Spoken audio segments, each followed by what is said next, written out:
So today's goal in our activity is to really practice all the things we learned this unit one last time before we move on to the next one.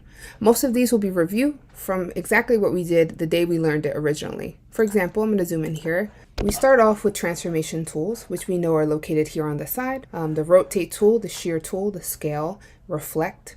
And those tools will allow you to edit the images on the right to appear like the images on the left. And we're going to practice this rotate tool trick where we're able to make duplicates by holding down Alt and double clicking on the transformation point. I'm just going to remind you again, when you select your shape and you swap to a transformation tool like the rotate tool, you get this blue circle, which is your transformation point. To move it, you simply click somewhere else when you have your mouse looking like a target. And then you hold down Alt and you double click. You have to make sure your mouse is directly on your transformation point or it doesn't work. You're going to put 15 degrees for this flower and just hit copy.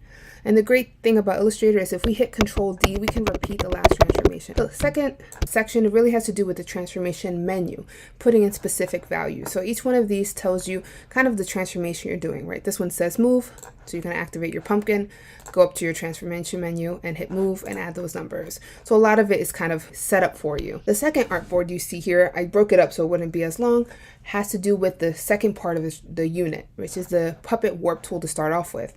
You're going to take these pieces, I've separated the arms for you in certain cases, and take your puppet warp tool. A reminder, your puppet warp tool might not be in your traditional toolbar, so you might have to go searching for it in your tool drawer here.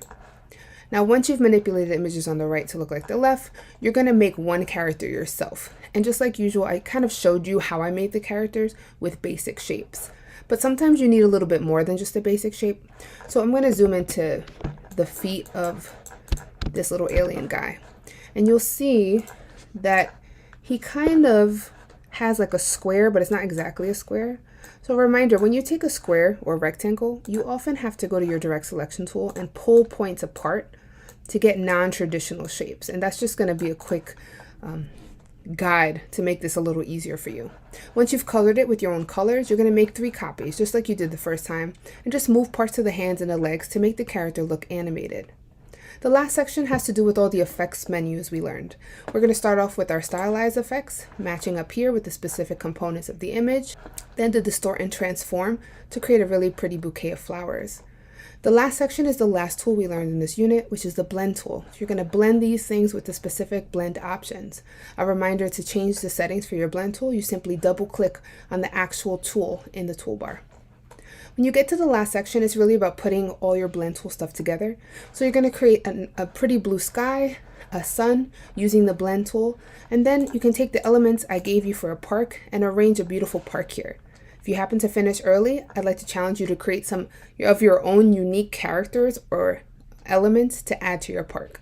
Save often and good luck.